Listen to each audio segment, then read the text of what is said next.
ঐতিহ্যবাহী কলেজগুলোকে নিয়ে উচ্চ পর্যায়ে কমিটি গঠন করা হবে। এরপর কমিটির মতামতের ভিত্তিতে নতুন নামের স্বতন্ত্র বিশ্ববিদ্যালয়ের সিদ্ধান্ত নেওয়া হবে বলে জানিয়েছেন শিক্ষা উপদেষ্টা ডক্টর ওয়াহিদ উদ্দিন মাহমুদ। সকালে ঢাকা কলেজের ১৮৪তম প্রতিষ্ঠাবার্ষিকী উপলক্ষে আয়োজিত আলোচনা সভায় প্রধান অতিথির বক্তব্যে তিনি একথা বলেন।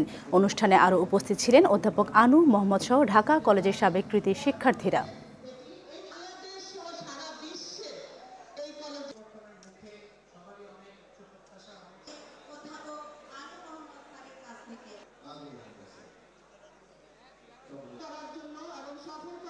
বিশেষজ্ঞ কমিটি অতি শীঘ্র করতে যাচ্ছি সর্বোচ্চ স্তরে, যারা